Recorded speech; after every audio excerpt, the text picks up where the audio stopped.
സംഭവിച്ച പ്രധാനപ്പെട്ട വാർത്തകളാണ് ഇനിയുള്ള ഒരു മണിക്കൂറിൽ പരിശോധിക്കാൻ പോകുന്നത്. എല്ലാ പ്രേക്ഷകർക്കും സ്വാഗതം. ഈ മണിക്കൂറിൽ തെരഞ്ഞെടുപ്പിനൊരുങ്ങുന്ന കേരളത്തിലെ മുന്നണികളുടെ പ്രധാനപ്പെട്ട വാർത്തകൾ നമുക്ക് നോക്കാം. മുസ്ലിം ലീഗിന്റെ 3ാം സീറ്റ് കടുംപിടുത്തത്തിനിടെ UDF യോഗത്തിന് അല്പസമയത്തിനകം തുടക്കമാകും.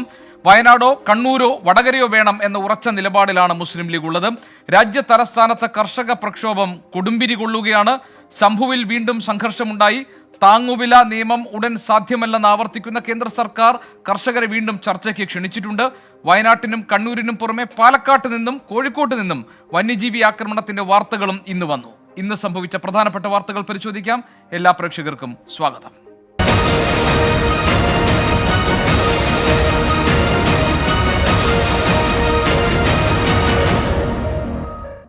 മൂന്നാം സീറ്റിൽ ഉറച്ച് മുസ്ലിം ലീഗ്.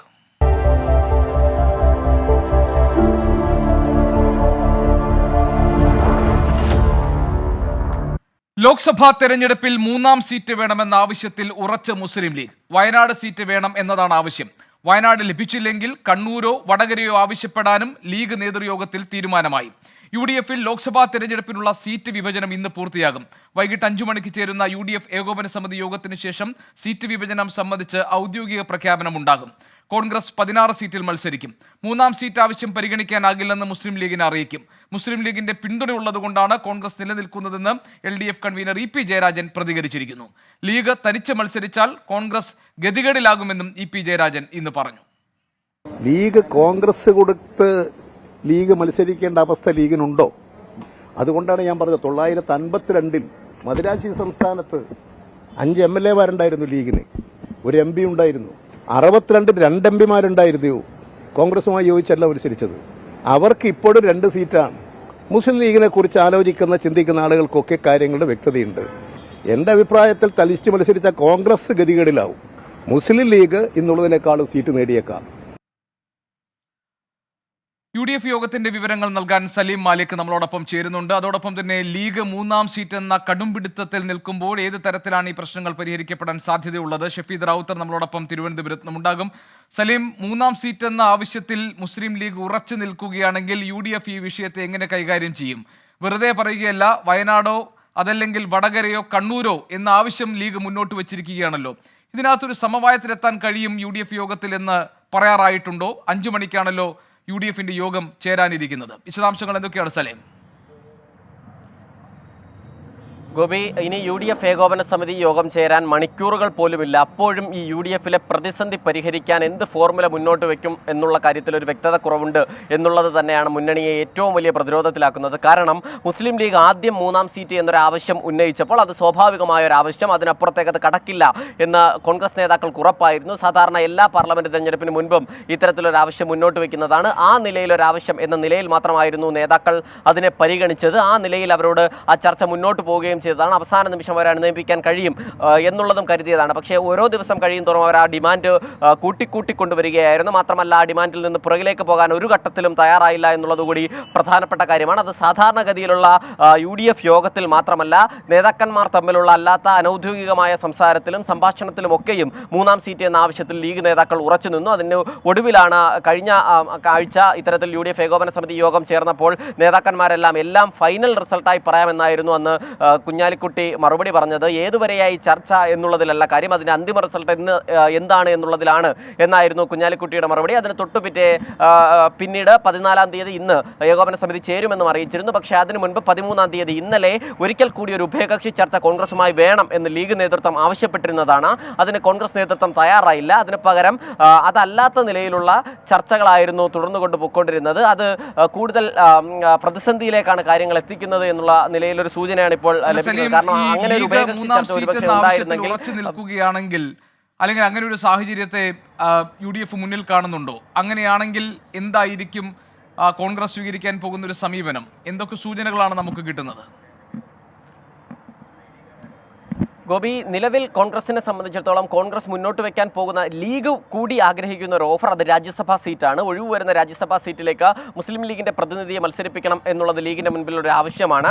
അതിനപ്പുറത്തേക്ക് യു ഡി എഫിൽ അത് വയനാട്ടിൽ രാഹുൽ ഗാന്ധി മത്സരിക്കുന്നില്ലെങ്കിൽ ഇനി രാജ്യസഭാ സീറ്റ് നൽകിയാൽ പോലും വയനാട് സീറ്റ് തന്നേ മതിയാകൂ എന്നൊരു കടുംപിടുത്തത്തിലാണ് മുസ്ലിം ലീഗ് ഉള്ളത്. അത് വലിയ പ്രതിസന്ധിയിലേക്ക് പോകും. നിലവിൽ 3 ആവശ്യങ്ങളാണ് ലീഗ് നേതൃത്വം ഇതല്ലാതെ ഈ പാർലമെന്റ് സീറ്റ് എന്ന ഡിമാൻഡിന് അപ്പുറത്തേക്ക് മുന്നോട്ട് വയ്ക്കുന്നത്. അതിൽ പ്രധാനപ്പെട്ട ആവശ്യമാണ് രാജ്യസഭാ സീറ്റ്. മാത്രമല്ല അടുത്ത നിയമസഭാ തെരഞ്ഞെടുപ്പിൽ നിലവിൽ മത്സരിക്കുന്നതിനേക്കാൾ 5 സീറ്റ് അധികം നൽകണമെന്നൊരു വലിയ ആവശ്യം UDF നേതൃത്വത്തിന് മുൻപിൽ വെച്ചിട്ടുണ്ട്. മാത്രമല്ല അടുത്ത തവണ സർക്കാർ രൂപീകരിക്കുകയാണെങ്കിൽ UDF സർക്കാർ രൂപീകരിക്കുകയാണെങ്കിൽ ഉപമുഖ്യമന്ത്രി സ്ഥാനം ഉൾപ്പെടെയുള്ള വലിയ ആവശ്യങ്ങൾ ലീഗ് ഇതിനോടകം തന്നെ UDFന് മുൻപിൽ വെച്ചിട്ടുണ്ട്. അങ്ങനെ UDFനെ പ്രതിരോധത്തിലാക്കി ഒരു പാർലമെന്റ് സീറ്റ് തന്നെ തരപ്പെടുത്തുക എന്നുള്ളതാണ് നിലവിലെ ലക്ഷ്യം. അതുകൊണ്ട് തന്നെയാണ് വയനാട് അതല്ലെങ്കിൽ കണ്ണൂർ എന്നൊരു സീറ്റിലേക്ക് എത്തുകയും ചെയ്തത്. കാരണം കണ്ണൂരിൽ KPCC അധ്യക്ഷൻ മത്സരിക്കാനില്ല എന്നൊരു അറിയിപ്പ് AICC നേതൃത്വത്തിന് നൽകിയിട്ടുണ്ട്. അതുകൊണ്ട് തന്നെ ആ സാഹചര്യം കൂടി മുന്നിൽ കണ്ടാണ് ഇത്തരത്തിലൊരു നിലപാട് പറഞ്ഞിരിക്കുന്നത്. പക്ഷേ കോൺഗ്രസ് ഈ വിഷയത്തിൽ സ്വീകരിക്കാൻ പോകുന്ന നിലപാട് അത് ആദ്യം മുതൽ ലീഗ് നേതൃത്വത്തോട് പറയുന്നതുമാണ്. നിലവിൽ പരമാവധി എംപിമാരെ കോൺഗ്രസിൻ്റെതായ എംപിമാരെ ജയിപ്പിച്ച് ലോക്സഭയിലേക്ക് അയക്കേണ്ടതുണ്ട്. അതിന് ഏറ്റവും സുരക്ഷിതമായ സംസ്ഥാനം കേരളമാണ് എന്നുള്ളത് കൊണ്ട് തന്നെ സഹകരിക്കണം എന്നുള്ളതായിരുന്നു ലീഗ് നേതൃത്വത്തിനോട് UDF നേതാക്കൾ പ്രത്യേകിച്ചും കോൺഗ്രസ് നേതാക്കൾ മുന്നോട്ട് വെച്ചിരിക്കുന്ന ഒരു ആവശ്യം. പക്ഷേ ആ ആവശ്യത്തിന് ഇതുവരെയും വഴങ്ങിയിട്ടില്ല എന്നുള്ളതാണ് പ്രധാനപ്പെട്ട കാര്യം. ചേരുന്നുണ്ട് തിരുവനന്തപുരത്ത് നിന്ന്. ഷഫീദ്, 3-ാം സീറ്റ് എന്ന ആവശ്യത്തിൽ ലീഗ് ഉയർത്തുന്ന ഈ കടുംപിടുത്തം അത് പാർലമെന്റിലേക്ക് രാജ്യസഭാ സീറ്റിൽ കണ്ണും വെച്ചിട്ട് നടത്തുന്ന ഒരു നീക്കമാണോ? ഇപ്പോൾ സലീം മാലിക് നേരത്തെ റിപ്പോർട്ട് ചെയ്തത് അങ്ങനെ വയനാടോ കണ്ണൂരോ എന്നൊരു നിലപാടിൽ നിൽക്കുന്നത് രാജ്യസഭാ സീറ്റിന് വേണ്ടിയിട്ടുള്ള ലീഗിന്റെ ഒരു തന്ത്രപരമായ നീക്കം എന്നാണ്. അങ്ങനെ തന്നെയാണോ ലീഗ് ഉദ്ദേശിക്കുന്നത്? എന്താണ് നമുക്ക് കിട്ടുന്ന വിവരങ്ങൾ? ഗോപി, ആ സാധ്യത നമുക്ക് പൂർണ്ണമായും തള്ളിക്കളയാൻ കഴിയില്ല. ലീഗിനെ സംബന്ധിച്ച് നിലവിൽ കേരളത്തിലെ കോൺഗ്രസിന്റെ അവസ്ഥ മാത്രവുമല്ല ലീഗ് പിന്തുണയില്ലാതെ കോൺഗ്രസിന് എത്രത്തോളം ഒരു തെരഞ്ഞെടുപ്പിനെ നേരിടാൻ കഴിയും എന്നടക്കമുള്ള സാഹചര്യങ്ങളെക്കുറിച്ച് കൃത്യമായ ബോധ്യമുണ്ട്. മാത്രവുമല്ല PK കുഞ്ഞാലിക്കുട്ടി അടക്കമുള്ള നേതാക്കൾ നേരത്തെ തന്നെ ചില പ്രസ്താവനകൾ നടത്തുമ്പോൾ സ്വാഭാവികമായും അത് മുന്നണിക്കുള്ളിൽ കൂടിയാലോചിച്ച ശേഷമുള്ള പ്രതികരണമാണോ എന്ന തരത്തിലേക്കുള്ള സംശയങ്ങൾ പല വിഷയങ്ങളുമായി ബന്ധപ്പെട്ടുണ്ടായിരുന്നു. അപ്പോൾ ഒരു തരത്തിലുള്ള ഒരു അകൽച്ച അത് UDFനുള്ളിൽ കോൺഗ്രസും ലീഗും തമ്മിലുണ്ട്. അതല്ലെങ്കിൽ ലീഗിന്റെ കുറച്ചെങ്കിലും ജനുവിനായിട്ടുള്ള ആവശ്യങ്ങളെ കോൺഗ്രസ് പരിഗണിക്കുന്ന രീതിയിൽ വലിയ തരത്തിലുള്ള പ്രശ്നങ്ങളുണ്ട് എന്നുള്ള ആക്ഷേപം ലീഗിലെ കുറച്ച് നേതാക്കൾക്കെങ്കിലും ഉണ്ട്. ഈ സാഹചര്യത്തിൽ കൂടി എന്തിന് ഒരു തെരഞ്ഞെടുപ്പ് അടുക്കുന്ന ഒരു സാഹചര്യത്തിൽ തങ്ങൾക്ക് കിട്ടേണ്ടുന്ന പരിഗണന അതല്ലെങ്കിൽ കോൺഗ്രസ് ഇല്ലാതെ ലീഗ് എന്നുള്ള അവസ്ഥയെ LDF അടക്കമുള്ള അല്ലെങ്കിൽ CPM അടക്കമുള്ള പാർട്ടികളുടെ നേതാക്കൾ വലിയ തരത്തിലൊരു സാധ്യതയെ കാണുമ്പോൾ എന്തുകൊണ്ട് തങ്ങൾക്ക് കിട്ടേണ്ട പരിഗണന അത് കൃത്യമായി തന്നെ ചോദിച്ചു വാങ്ങിച്ചുകൂടാ എന്നുള്ളൊരു ചിന്ത ലീഗിലെ ചില നേതാക്കൾക്കുണ്ട്. ആ ആവശ്യമാണ് ഇപ്പോൾ ഈ 3-ാം സീറ്റ് ആവശ്യമായി പുറത്തേക്ക് വരുന്നെന്നുള്ള കാര്യത്തിൽ തർക്കമില്ല. രാജ്യസഭാ സീറ്റിലടക്കം സ്വാഭാവികമായും ലഭിക്കേണ്ട പരിഗണന അത് ഉറപ്പുവരുത്തുക ലീഗ് ലക്ഷ്യം വെക്കുന്നുണ്ട്. അതടക്കമുള്ള കാര്യങ്ങൾ പ്രത്യേകിച്ച് EP ജയരാജൻ അടക്കമുള്ള LDF കൺവീനർ EP ജയരാജൻ അടക്കമുള്ള ആളുകൾ ലീഗിനോട് ഇപ്പോൾ കാട്ടുന്ന സമീപനം ലീഗിനെ പുകഴ്ത്തുന്ന സമീപനം അതടക്കമുള്ള കാര്യങ്ങൾ ഈ വിഷയത്തിൽ കൂട്ടി വായിക്കേണ്ടതുണ്ട്. കോൺഗ്രസിനെ സംബന്ധിച്ച് അത് നേരിയ പ്രതിസന്ധി കൂടിയാണ്. നിലവിൽ ഇപ്പോൾ അഡ്രസ് ചെയ്യുന്ന വിഷയങ്ങൾക്കപ്പുറം മുന്നണിക്കുള്ളിലെ കൂടുതൽ ആളുകളുടെ സീറ്റ് ആവശ്യങ്ങൾ പരിഗണിക്കുക കോൺഗ്രസിനെ സംബന്ധിച്ച് അമ്പേ തലവേദന ഉണ്ടാക്കുന്ന ഒരു വിഷയം കൂടിയാണ്. ആ സാഹചര്യത്തിൽ ലീഗിനെ ഏത് തരത്തിൽ അനുനയിപ്പിക്കുമെന്നുള്ള കാര്യത്തിൽ കോൺഗ്രസിന് ഇപ്പോഴും പിടിയില്ല. ലീഗിനെ സംബന്ധിച്ച് ലീഗിലെ ചില നേതാക്കൾക്കെങ്കിലും 3-ാം സീറ്റ് അത് ഉറപ്പാക്കണം എന്നുള്ള ഒരു വലിയ ചിന്തയുണ്ട്. അത് അവരുടെ നേതൃയോഗങ്ങളിലടക്കം കൃത്യമായി പ്രകടിപ്പിക്കുകയും ചെയ്തിട്ടുണ്ട്. ആ സാഹചര്യത്തിൽ UDFൽ ഈ വിഷയവുമായി ബന്ധപ്പെട്ട അനുരഞ്ജനം എങ്ങനെ സാധ്യമാകുമെന്നുള്ളതാണ് ഏറ്റവും പ്രധാനപ്പെട്ട ചോദ്യം. ഗോപി, ഷഫീദ് റാവുത്തറാണ് വിവരങ്ങൾ നൽകിയത്. മുസ്ലിം ലീഗ് 3-ാം സീറ്റ് എന്ന ആവശ്യത്തിൽ ഉറച്ചു നിൽക്കുന്നു. അങ്ങനെയാണെങ്കിൽ വയനാട് സീറ്റ് അല്ലെങ്കിൽ കണ്ണൂരോ വേണമെന്നൊരു ആവശ്യം കൂടി ലീഗ് മുന്നോട്ട് വെക്കുന്നുണ്ട്. വയനാട് ലഭിച്ചില്ലെങ്കിൽ വടകരയോ കണ്ണൂരോ എന്ന് ആവശ്യപ്പെടാനും ലീഗ് നേതൃത്വത്തിൽ തീരുമാനമായിട്ടുണ്ട്. ഏതായാലും UDFന്റെ ഉന്നതതല സമിതി യോഗം ചേരാനിരിക്കുകയാണ് 5 മണിക്ക്. ലീഗിന് രാജ്യസഭാ സീറ്റ് നൽകിക്കൊണ്ട് പ്രശ്നം പരിഹരിക്കാൻ കഴിയുമെന്നൊരു പ്രതീക്ഷയിലാണ് കോൺഗ്രസ് നേതൃത്വമുള്ളത് എന്ന് സലീം മാലിക് റിപ്പോർട്ട് ചെയ്യുന്നു. ലീഗിന്റെ ആവശ്യം സംബന്ധിച്ച വിവരങ്ങളാണ് ഇപ്പോൾ ഷഫീദ് റാവുത്തർ തിരുവനന്തപുരത്ത് നിന്നും നൽകിയത്. ഇന്ന് സംഭവിച്ച മറ്റൊരു പ്രധാനപ്പെട്ട വാർത്തയിലേക്കാണ് ഇനി. ലോക്സഭാ തെരഞ്ഞെടുപ്പിൽ സീറ്റ് ലഭിക്കാത്തതിനെ തുടർന്ന് ഇടഞ്ഞു നിൽക്കുന്ന RJDയെ അനുനയിപ്പിക്കാൻ ഇടതുമുന്നണിയുടെ നീക്കം. RJD സംസ്ഥാന അധ്യക്ഷൻ ശ്രേയാംസ് കുമാറുമായി LDF കൺവീനർ EP ജയരാജൻ ചർച്ച നടത്തി. ബോർഡ് കോർപ്പറേഷൻ സ്ഥാനങ്ങൾ രാജിവെക്കും എന്ന RJDയുടെ നിലപാട് പിൻവലിക്കാൻ ചർച്ചയിൽ ധാരണയായിട്ടുണ്ട്. വിശദമായ ഉഭയകക്ഷി ചർച്ച നടത്താനും തീരുമാനമായിട്ടുണ്ട്. ദീപക് ധർമ്മടം കോഴിക്കോട്ട് നിന്നും വിവരങ്ങൾ നൽകാനുണ്ട്. ദീപക്, കോർപ്പറേഷൻ ബോർഡ് സ്ഥാനങ്ങൾ രാജിവെച്ചുകൊണ്ട് പ്രതിഷേധം അറിയിക്കാൻ RJD തീരുമാനിച്ചിരുന്നു. ഏത് തരത്തിലുള്ള അനുനയ നീക്കമാണ് ഇടതുമുന്നണിയുടെ ഭാഗത്ത് ഇപ്പോൾ ഉണ്ടായിരിക്കുന്നത്? ഇടത് മുന്നണി convener E P Jayarajan Shreyams കുമാറുമായി നടത്തിയ ചർച്ചയിൽ അനുനയത്തിന്റെ വഴികൾ തെളിഞ്ഞിട്ടുണ്ടോ? ഗോപി, തെരഞ്ഞെടുപ്പ് ആസന്നമായ ഒരു സാഹചര്യത്തിൽ ഇടതുമുന്നണിയിലെ ഒരു ഘടകകക്ഷിയെയും പിണക്കരുത് എന്നതാണ് പൊതുവിൽ CPIM എടുത്ത തീരുമാനം. അതിൻ്റെ ഭാഗമായാണ് RJDയുടെ കടുത്ത നിലപാടിനെ അനുനയിപ്പിക്കാൻ വേണ്ടി LDF കൺവീനർ EP ജയരാജൻ തന്നെ നേതൃത്വം ഏറ്റെടുത്തുകൊണ്ട് ഒരു ചർച്ച നടത്തിയത്. AKG സെൻറ്ററിൽ നടന്ന ചർച്ച 40 മിനിറ്റോളം നീണ്ടു. EP ജയരാജനും MV ശ്രേയാംസ് കുമാറും തമ്മിലായിരുന്നു ചർച്ച. RJD അധ്യക്ഷൻ ശ്രേയാംസ് കുമാർ കാര്യങ്ങൾ വിശദമായി പറഞ്ഞു. ഇടതുമുന്നണിയിൽ നിന്നും അവഗണനയുണ്ടാകുന്നു, വാക്കുകൾ പാലിക്കുന്നില്ല എന്നുള്ള രീതിയിലുള്ള പരാതികളായിരുന്നു ഉണ്ടായത്. ഇന്നലെ RJDയുടെ സംസ്ഥാന കമ്മിറ്റി യോഗം RJD സംസ്ഥാന പ്രസിഡന്റ് ശ്രേയാംസ് കുമാറിൻ്റെ അധ്യക്ഷതയിലായിരുന്നു ചേർന്നത്. ആ യോഗത്തിൽ തന്നെ രൂക്ഷമായ വിമർശനം LDF നേതൃത്വത്തിനെതിരെ ഉയർന്നു. LDFിൽ നിന്നും തൽക്കാലം മുന്നണി മാറ്റമില്ലെങ്കിലും കൃത്യമായ പ്രതിഷേധം അറിയിക്കാൻ വേണ്ടി ഈ ബോർഡ് കോർപ്പറേഷൻ സ്ഥാനമാനങ്ങളെല്ലാം രാജിവെക്കാൻ തീരുമാനിച്ചു. ഈ തീരുമാനം കൂടി ഔദ്യോഗികമായി വർഗീസ് ജോർജ് പ്രഖ്യാപനം നടത്തിയതിൻ്റെ പശ്ചാത്തലത്തിൽ കൂടിയാണ് ഇന്ന് ഈ യോഗത്തിന് വേണ്ടി ഇടതുമുന്നണി കൺവീനർ വിളിച്ചത്. ആ യോഗത്തിൽ 2 കാര്യങ്ങളാണ് പ്രധാനമായി തീരുമാനിച്ചത്. എടുത്തുചാടിയുള്ള ഇത്തരം ശക്തമായ നിലപാടുകൾ ഒന്ന് അനുനയിക്കേണ്ടതുണ്ട്. അതിൻ്റെ അടിസ്ഥാനത്തിൽ ഈ ബോർഡ് കോർപ്പറേഷൻ സ്ഥാനമാനങ്ങൾ പദവികൾ രാജിവെക്കുന്നത് പിൻവലിക്കാൻ വേണ്ടി RJD തീരുമാനിച്ചു. LDF കൺവീനറുടെ അഭ്യർത്ഥന മാനിക്കുകയായിരുന്നു. മറ്റൊന്ന്, വിശദമായ പല പ്രശ്നങ്ങളും ചർച്ച ചെയ്യേണ്ടതുണ്ട്. അതുകൊണ്ട് വിശദമായ ഒരു ഉഭയകക്ഷി ചർച്ച, അതായത് CPIMന്റെ പ്രമുഖ നേതാക്കൾ, party secretary MV Govindan master ഉൾപ്പെടെയുള്ളവർ പങ്കെടുക്കുന്ന ഒരു ഉഭയകക്ഷി ചർച്ചയ്ക്ക് കൂടി ഈ യോഗത്തിൽ ധാരണയായിട്ടുണ്ട്.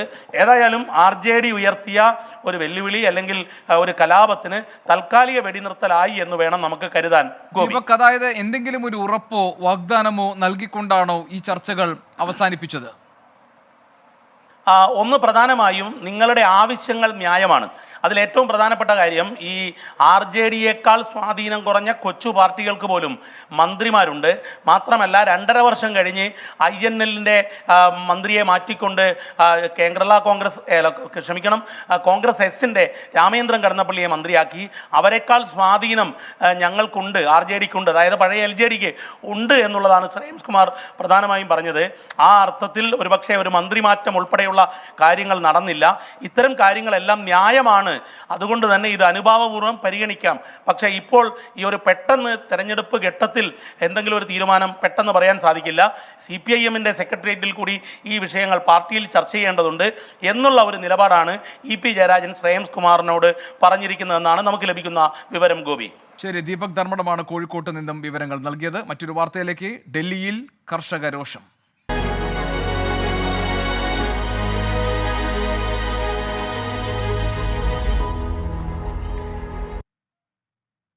ഡൽഹി വളയാൻ കർഷകർ വീണ്ടും മുന്നോട്ട്. ഇന്നലെ രാത്രി സംസ്ഥാന അതിർത്തിയിൽ തങ്ങിയ കർഷകർ രാവിലെ ഡൽഹി ചലോ മാർച്ച് പുനരാരംഭിച്ചു. ശംഭു അതിർത്തിയിൽ പോലീസ് വീണ്ടും കണ്ണീർവാതകം പ്രയോഗിച്ചു.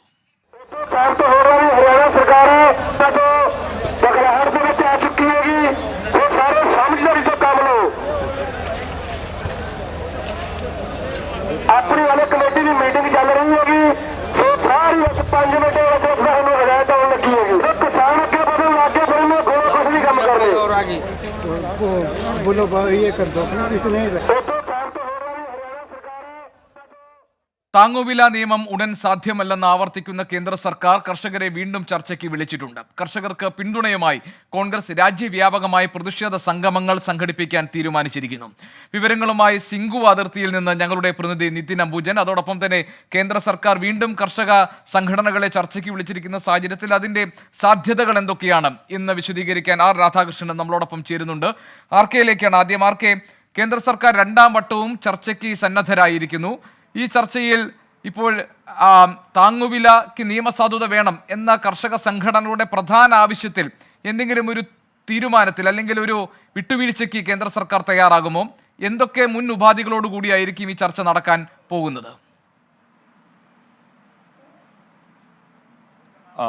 ഗോപി 2-3 കാര്യങ്ങൾ ഇന്ന് കേന്ദ്ര സർക്കാർ ഇതുമായി ബന്ധപ്പെട്ട് ചൂണ്ടിക്കാട്ടുന്നുണ്ട്. ഇത് ഈ താങ്ങുവില മൊത്തത്തിൽ അനുവദിക്കുക അഥവാ പൂർണ്ണമായിട്ടും നൽകുക എന്നുള്ളത് പ്രായോഗികമായിട്ടുള്ള ഒരു നിർദ്ദേശമല്ലെന്ന് കേന്ദ്ര സർക്കാർ പറയുന്നു. കാരണം 10 ലക്ഷം കോടി ആണ് ഇപ്പോൾ ഈ താങ്ങുവിലയുമായി ബന്ധപ്പെട്ട് വിതരണം ചെയ്യുന്നത്. അത് ഈ പൂർണ്ണമായിട്ടും നിർദ്ദേശം അംഗീകരിക്കേണ്ടി വന്നാൽ ഏറ്റവും ചുരുങ്ങിയത് 40 ലക്ഷം കോടിയെങ്കിലും ആയി ഉയരും. ഇത് രാജ്യത്തിന്റെ അടിസ്ഥാന സൗകര്യ വികസനത്തിനടക്കം വലിയ ബുദ്ധിമുട്ടുണ്ടാക്കുന്ന വിധത്തിലേക്ക് ധനക്രമത്തെ മാറ്റിമറിക്കും എന്നാണ് കേന്ദ്ര സർക്കാർ വൃത്തങ്ങൾ പറയുന്നത്. അതുകൊണ്ട് പൂർണ്ണമായിട്ടും ഈ നിർദ്ദേശം അംഗീകരിക്കാൻ ഇപ്പോഴത്തെ സാഹചര്യത്തിൽ സാധ്യമല്ല എന്ന് കേന്ദ്ര സർക്കാർ കരുതുന്നു. എന്നാൽ ഒരു സമവായം ഇതുമായി ബന്ധപ്പെട്ടിട്ടുള്ള വിഷയത്തിൽ കർഷകരുടെ വരുമാനം ഇരട്ടിയാക്കുക എന്ന നയത്തിൽ ഊന്നിക്കൊണ്ട് ചർച്ചയ്ക്ക് കേന്ദ്ര സർക്കാർ തയ്യാറാണ് എന്നുള്ളതാണ് ഇപ്പോൾ കേന്ദ്ര സർക്കാർ വൃത്തങ്ങൾ വ്യക്തമാക്കിയിട്ടുള്ളത്. ഇതിന്റെ അടിസ്ഥാനത്തിലുള്ള ആശയവിനിമയം പല കോണുകളിലും നടക്കുന്നുണ്ട്. പക്ഷേ കർഷകരെ സംബന്ധിച്ച് അവർ പറഞ്ഞിരിക്കുന്ന പ്രഖ്യാപിച്ചിട്ടുള്ള സമരത്തിന് ആധാരമായിട്ടുള്ള കാര്യങ്ങൾ, അവരോട് പുലർത്തുന്ന സമീപനം, ഇവയെല്ലാം അവർ ചൂണ്ടിക്കാട്ടുന്നു. നിലവിലുള്ള സാഹചര്യത്തിൽ കേന്ദ്ര സർക്കാർ ഏതെങ്കിലും വിധത്തിൽ ഈ പ്രശ്നപരിഹാരത്തിന് ശ്രമിക്കുന്നതായി തങ്ങൾക്ക് തോന്നുന്നില്ല എന്ന നിലപാടിൽ ഉറച്ചു നിൽക്കുകയാണ് കർഷകർ. ഇത് വരുന്ന ദിവസങ്ങളിൽ കൂടുതൽ ശക്തമാക്കുന്ന വിധത്തിലേക്ക് കാര്യങ്ങൾ പോയാൽ എങ്ങനെ ഇതിനെ നേരിടണം? കർഷക സംഘടനകൾ ഒരു വിട്ടുവീഴ്ചയ്ക്ക് തയ്യാറാകുമോ? ആർക്കെ പ്രധാനമായിട്ടും ഈ താങ്ങുവിലയ്ക്ക് നിയമസാധുത എന്ന ആവശ്യത്തിന്മേൽ എന്തെങ്കിലും വിട്ടുവീഴ്ചകൾക്ക് തയ്യാറാകുമോ? ഗോപി, ഈ മാറി മാറി വരുന്ന സർക്കാരുകൾ ഈ താങ്ങുവിലയുടെ കാര്യത്തിൽ വരുത്തിയിട്ടുള്ളത് വലിയ വീഴ്ചയാണ്. ഒരുപക്ഷെ UPA സർക്കാരിൻ്റെ കാലത്ത് S. സ്വാമിനാഥൻ കമ്മീഷൻ ശുപാർശ ചെയ്ത ഘട്ടത്തിൽ UPA സർക്കാർ അന്ന് സ്വീകരിച്ച നിലപാടും ഈ താങ്ങുവില പൂർണ്ണമായിട്ടും സ്വാമിനാഥൻ കമ്മീഷനിൽ അന്ന് നമ്മുടെ KV തോമസ് ആയിരുന്നു മന്ത്രിയായിട്ടുണ്ടായിരുന്നത്. അന്ന് അദ്ദേഹം പ്രധാനമന്ത്രിയായിരുന്ന മൻമോഹൻ സിംഗിന് നൽകിയ നിർദ്ദേശത്തിൽ ഇത് അംഗീകരിക്കാനായിട്ട് ഇപ്പോഴത്തെ സാഹചര്യത്തിൽ പറ്റില്ല, കാരണം വലിയ ബാധ്യത ഉണ്ടാക്കും എന്നുള്ളതാണ്. അതിനുശേഷം വന്നിട്ടുള്ള എല്ലാ മന്ത്രിമാരും ഇതുമായി ബന്ധപ്പെട്ടിട്ടുള്ള വിഷയത്തിൽ ഈ സമീപനം തുടർന്ന് പോരുന്ന ഒരു കാഴ്ചയാണ് കാണാൻ സാധിച്ചത്. കർഷകരുടെ ഭാഗത്ത് നിന്ന് എപ്പോഴൊക്കെ ഈ താങ്ങുവില എന്ന ആവശ്യം ഉയർന്നപ്പോഴും ആ സർക്കാരുകളെല്ലാം ഈ വിധത്തിലുള്ള സമീപനം സ്വീകരിച്ചിരുന്നു. അതുകൊണ്ട് തന്നെ നമുക്ക് ഇപ്പോഴത്തെ സാഹചര്യത്തിൽ ഈ താങ്ങുവില പൂർണ്ണമായിട്ടും അംഗീകരിച്ചുകൊണ്ടുള്ള ഏതെങ്കിലും ഒരു ഒത്തുതീർപ്പിന് സർക്കാരിന്റെ ഭാഗത്ത് നിന്ന് സാധിക്കും, അല്ലെങ്കിൽ അഥവാ അവർ തയ്യാറാകും എന്ന് കരുതാനായിട്ട് സാധിക്കുന്നില്ല. കർഷകരെ സംബന്ധിച്ച് നിലവിൽ വലിയ ബുദ്ധിമുട്ടുകൾ പല മേഖലകളിൽ നിന്നും നേരിടുന്ന ഒരു സാഹചര്യം ഉണ്ട്. ഇതൊക്കെയുള്ള വിഷയത്തിൽ കർഷകരെ സംബന്ധിച്ച് അവർക്ക് സമരം ഈ ഘട്ടത്തിൽ അനിവാര്യമാണ് എന്ന് കർഷക സംഘടനകൾ ചൂണ്ടിക്കാട്ടുകയും ചെയ്യുന്നു. നിലവിൽ രമ്യമായിട്ടുള്ള ഒരു പരിഹാരം എന്നുള്ള ഒരു ലക്ഷ്യമാണ് ഇപ്പോൾ കേന്ദ്ര സർക്കാരും ഈ കർഷക സംഘടനകളും വെച്ച് പുലർത്തുന്നത്. ഏതായാലും ഈ കാര്യത്തിൽ കേന്ദ്ര സർക്കാർ മുൻകൈയെടുത്ത് വീണ്ടും 2ാം വട്ട ചർച്ച നടക്കുകയാണ്. ഈ ചർച്ചയിൽ സമവായത്തിന്റെ സാധ്യതകൾ എന്തൊക്കെയാണ് ഉണ്ടാവുക എന്ന് നമുക്ക് കാത്തിരുന്ന് കാണാം. ഇപ്പോൾ രാധാകൃഷ്ണൻ അതിന്റെ വിശദാംശങ്ങൾ നൽകുകയായിരുന്നു. സിംഗു അതിർത്തിയിൽ നിന്ന് ഞങ്ങളുടെ പ്രതിനിധി നിതിൻ അംബുജൻ കൂടി നമ്മളോടൊപ്പം ചേരുന്നുണ്ട്. നിതിൻ, സിംഗു അതിർത്തിയിൽ ഇന്നത്തെ അവസ്ഥ എന്താണ്?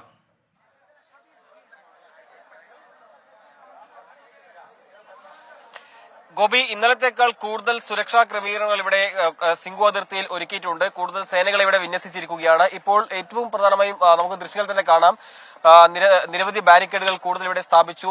മാത്രമല്ല കൂടുതൽ സേനകൾ ഇവിടെ വിന്യസിച്ചിട്ടുണ്ട്. ശംഭു അതിർത്തിയിൽ ഇന്ന് രാവിലെ കർഷകർ ഡൽഹിയിലേക്ക് നീങ്ങിയ ഘട്ടത്തിൽ തന്നെ കൂടുതൽ സേനാംഗങ്ങൾ ഇവിടെ എത്തുകയായിരുന്നു. അതോടൊപ്പം തന്നെ കൂടുതൽ ബാരിക്കേഡുകൾ അടക്കം ഇവിടെ സ്ഥാപിച്ചിട്ടുണ്ട്. മാത്രമല്ല മറ്റൊരു നടപടി ഇപ്പോൾ സിംഗു അതിർത്തിയിൽ പുരോഗമിക്കുന്നത് ഹരിയാനയിലേക്ക് സ്വാഗതം ചെയ്തുള്ള ഒരു ബോർഡ് നമുക്ക് അവിടെ ദൃശ്യങ്ങളിൽ തന്നെ കാണാം. അത് നീക്കം ചെയ്യുകയാണ്. കാരണം ജലപീരങ്കി അടക്കം കൃത്യമായ രീതിയിൽ തന്നെ ഇവിടെ നിലയുറപ്പിക്കാനുള്ള നടപടികൾ പോലീസിന്റെ ഭാഗത്തുനിന്നും നടന്നു വരുന്നുണ്ട്. കർഷകർ ഇതുവഴി കടന്നു വന്നാൽ സ്വാഭാവികമായിട്ടും അവരെ നേരിടാനുള്ള നടപടികളാണ് അവിടെ നടന്നു വരുന്നത്. അതിന്റെ എല്ലാം തന്നെ ഇവിടെ നടപടികളുടെ പുരോഗമിക്കുന്നു. മുള്ളുവേലി തീർത്ത് കർഷകരെ എല്ലാം തന്നെ തടയാനുള്ള നീക്കം തന്നെയാണ് പോലീസ് നടത്തിവരുന്നത്. അങ്ങനെ ഏത് വിധേനയും കർഷകരുടെ മാർച്ച് തടയുക തന്നെയാണ് പോലീസ് ലക്ഷ്യം വെക്കുന്നത്. മാത്രമല്ല സിംഗു അതിർത്തിക്ക് സമീപത്തെ ഇടറോഡുകളെല്ലാം തന്നെ ഇപ്പോൾ വെട്ടിമാറ്റിയിട്ടുണ്ട്. അങ്ങനെ കർഷകരെ ഗ്രാമീണ മേഖലയിലടക്കം ഇത്തരത്തിൽ പല വഴികൾ തേടിക്കൊണ്ട് ഡൽഹിയിലേക്ക് പോകാനുള്ള സാഹചര്യം കൂടി കണക്കിലെടുത്താണ് അത്തരമൊരു നടപടി തുടരുന്നത്. കൂടാതെ ഇന്ന് വൈകിട്ടോടുകൂടി തന്നെ ഇവിടെ ഉന്നത പോലീസ് ഉദ്യോഗസ്ഥൻ ഇവിടെ എത്തി ഇപ്പോഴത്തെ സുരക്ഷാ ക്രമീകരണങ്ങളടക്കം വിലയിരുത്തും. എന്തായാലും ഇപ്പോഴും കർഷകർ ശംഭു അതിർത്തിയിൽ തന്നെ തുടരുന്നു എന്ന് തന്നെ മനസ്സിലാക്കുന്നു. അതുകൊണ്ട് തന്നെ ശംഭു അതിർത്തിയിൽ നിന്നും സിംഗുവിലേക്കുള്ള ഏതാണ്ട് 216 കിലോമീറ്റർ അത് വളരെ വേഗത്തിൽ തന്നെ കർഷകർക്ക് ഇങ്ങോട്ടേക്ക് എത്താൻ കഴിയില്ല.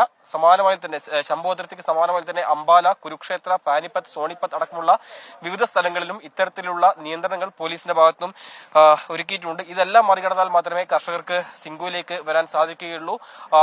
അതുകൊണ്ട് തന്നെ നാളെയും സമാനമായി തന്നെ കൂടുതൽ സേനകളെ ഇവിടെ വിന്യസിക്കാൻ തന്നെയാണ് തീരുമാനിച്ചിരിക്കുന്നത്. ഇപ്പോൾ ദൃശ്യങ്ങളിൽ കാണുന്നത് ഡൽഹി സോണിപ്പത്ത് ദേശീയപാതയാണ്. ഇത് പൂർണ്ണമായും അടച്ചിരിക്കുകയാണ്. കോൺക്രീറ്റ് എല്ലാം തന്നെ ബാരിക്കേഡുകൾ ഇവിടെ തീർത്തിട്ടുണ്ട്. അതോടൊപ്പം തന്നെ മുള്ളുവേലി സ്ഥാപിച്ച് പൂർണ്ണമായും ഈ ദേശീയപാത അടച്ചിരിക്കുന്നു. എന്തായാലും കൂടുതൽ സേനകളെ അടക്കം വിന്യസിച്ച് തന്നെയാണ് ഈ സമരത്തെ നേരിടാൻ പോലീസ് ഒരുങ്ങുന്നത്. ഇതിന്റെ ഭാഗമായി തന്നെ ഇന്നത്തെ സുരക്ഷാ ക്രമീകരണം വിലയിരുത്തും. അതോടൊപ്പം ഹരിയാനയ്ക്ക് സമീപത്തെ ഏതാണ്ട് ഹരിയാനയിലെ 7 ജില്ലകളിൽ ഇപ്പോൾ നിരോധനാജ്ഞ പ്രഖ്യാപിച്ചിട്ടുണ്ട്. കൂടാതെ ഇന്റർനെറ്റ് സേവനങ്ങളെല്ലാം തന്നെ നിരോധിച്ച നടപടി അത് നാളെ വൈകിട്ട് വരെ തുടരുമെന്നാണ് ഇപ്പോൾ സർക്കാർ അറിയിച്ചിരിക്കുന്നത്. അത്തരത്തിലുള്ള സുരക്ഷാ ക്രമീകരണങ്ങളാണ് ഇപ്പോൾ സിംഗു അതിർത്തിയിൽ ഒരുക്കിയിരിക്കുന്നത്. ഗോപി, ശരി. ശംഭു അതിർത്തിയിൽ നിന്ന് കർഷകർ സിംഗുവിലേക്ക് എത്താൻ ഉള്ള ദൂരമുണ്ട്. സിംഗു അതിർത്തിയിലും പ്രത്യേക സുരക്ഷ ഒരുക്കിയിരിക്കുന്നു. ഒരു തരത്തിലും കർഷകർക്ക് ഡൽഹിയിലേക്ക് കടക്കാൻ കഴിയാത്ത തരത്തിലുള്ള പഴുതടച്ചിട്ടുള്ള ഒരു ക്രമീകരണമാണ് ഈ ഒരുക്കിയിരിക്കുന്നത്. സിംഗു അതിർത്തിയിൽ നിന്ന് ഞങ്ങളുടെ പ്രതിനിധി നിതിൻ അംബുജൻ അതിന്റെ വിശദാംശങ്ങൾ നൽകുകയായിരുന്നു. കാടിറങ്ങുന്ന ഭീതി.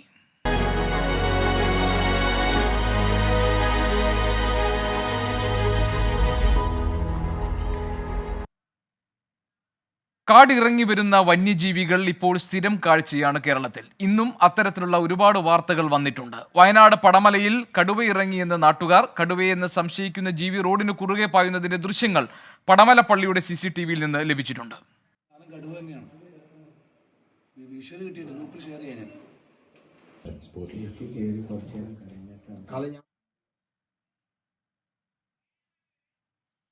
എന്നാൽ കടുവയുടേതാണ് കാൽപ്പാടുകളെന്ന് വനംവകുപ്പ് ഇതുവരെ സ്ഥിരീകരിച്ചിട്ടില്ല. ഉള്ളൂ കയറി കഴിഞ്ഞ പാടെ നമ്മുടെ തന്നെ പറമ്പിൻ്റെ താഴെ വെച്ചുന്ന എന്തോ ഒരു കരച്ചിൽ കേട്ടു. ആനയാന്ന് വിചാരിച്ച് ഞാൻ ശ്രദ്ധിച്ച് ഒരു കരച്ചിൽ കേട്ട് കഴിയുമ്പോൾ ഞാൻ ചുറ്റുകൂടെ നോക്കി കഴിഞ്ഞപ്പോൾ താഴെ പറമ്പ് എന്തോ കുലുങ്ങി വരുന്ന പോലെ എനിക്ക് തോന്നിയത്. പിന്നെ വീണ്ടും ഒരു കരച്ചിലോടെ കേട്ട് കഴിഞ്ഞപ്പോഴത്തേക്കും ഞാൻ മേലെ വീട്ടിലെ ചേട്ടനെ വിളിച്ചു. ചേട്ടാ ആന വരുന്നുണ്ടെന്നും പറഞ്ഞുകൊണ്ട് ഞാൻ ആനയാന്ന് ആദ്യം ഞാൻ വിചാരിച്ചത്. ഓടി വരുമല്ല എൻ്റെ പുറകെ എത്തി മേലെ കയറാൻ നോക്കുമ്പോൾ ഒരു തിണ്ടായതുകൊണ്ട് എനിക്ക് അങ്ങോട്ട് കയറാത്ത കാരണം പെട്ടെന്ന് ഞാൻ സൈഡിലോട്ട് മാറി വാടെ എൻ്റെ തൊട്ട് പോയ പോലെ അങ്ങ് പോയി കടന്നുപോയി. ഞാൻ നേരെ നിന്നെങ്കിൽ എന്നെ അപ്പം പിടിച്ചേനെ. നാട്ടുകാരുടെ ചിലരുടെ പ്രതികരണങ്ങളാണ് ഇപ്പോൾ നമ്മൾ കാണാൻ പോകുന്നത്. അതിനോടൊപ്പം ഈ വനംവകുപ്പ് ഈ കാര്യത്തിൽ കടുവയുടേതാണ് ഈ കാൽപ്പാടുകളെന്ന് അവർ സ്ഥിരീകരിച്ചിട്ടില്ല. റേഞ്ച് ഓഫീസറുടെ പ്രതികരണമുണ്ട്, നമുക്ക് കേൾക്കാം.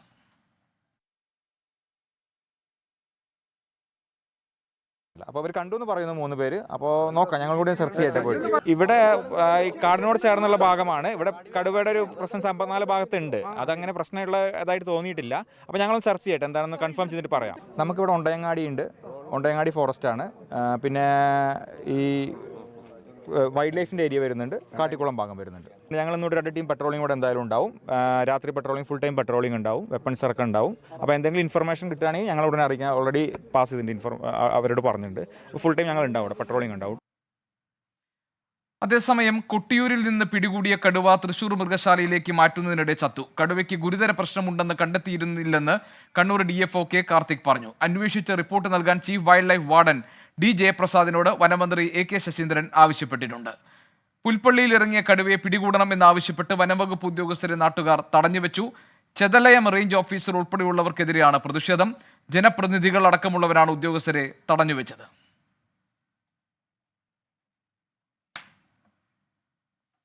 ഇപ്പോഴും വനം വകുപ്പിനെ വട്ടം കറക്കിക്കൊണ്ടിരിക്കുകയാണ് മാനന്തവാടിയിലെ ആളെക്കൊല്ലി കാട്ടാന ബേലൂർ മഖ്ന.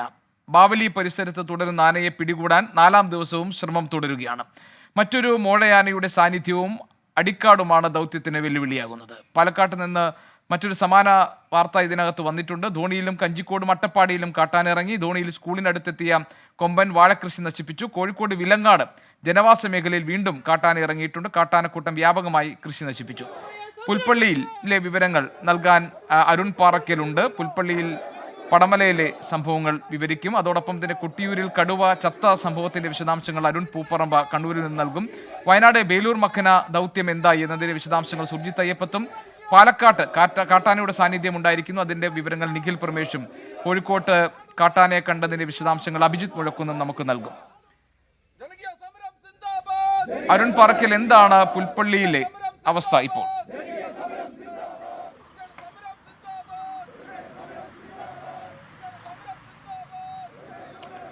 ഗോപികൃഷ്ണൻ, നിലവിൽ രണ്ടിടങ്ങളിലാണ് ഇന്ന് പ്രധാനമായും കടുവയുടെ ഒരു സാന്നിധ്യമുണ്ടായത്. ഒന്ന് പുൽപ്പള്ളിയിലും രണ്ട് പടമലയിലും. ഇതിൽ രാവിലെ 6:30യോടുകൂടി പടമല പള്ളി എന്ന് പറയുന്നത് ഈ ബേലൂർ മഗ്നയുടെ ആക്രമണത്തിൽ പരിക്കേറ്റ് മരിച്ച അജീഷിൻ്റെ വീടിനടുത്തുള്ള പള്ളിയാണ്. അജീഷിൻ്റെ ശവസംസ്കാരം ഉൾപ്പെടെയുള്ള കാര്യങ്ങൾ ആ പള്ളിയിലാണ് നടന്നത്. ആ പള്ളിയിലേക്ക് ഇന്ന് രാവിലെ പ്രാർത്ഥനയ്ക്കായി വന്നിരുന്ന വെണ്ണമറ്റത്ത് ലിസി എന്ന ഒരു വീട്ടമ്മ, ആ വീട്ടമ്മയുടെ പുറകെയാണ് ഈ കടുവ വരുന്ന ഒരു സാഹചര്യം ഉണ്ടായത്. വീട്ടമ്മ തിരിഞ്ഞു നോക്കുന്ന സമയത്ത് കടുവ ആ റോഡ് ചാടിക്കടന്ന് കാട്ടിലേക്ക് പോകുന്ന ദൃശ്യങ്ങളാണ് നമുക്ക് ആ CCTV പടമല പള്ളിയിലെ CCTVയിൽ കാണാൻ സാധിച്ചത്.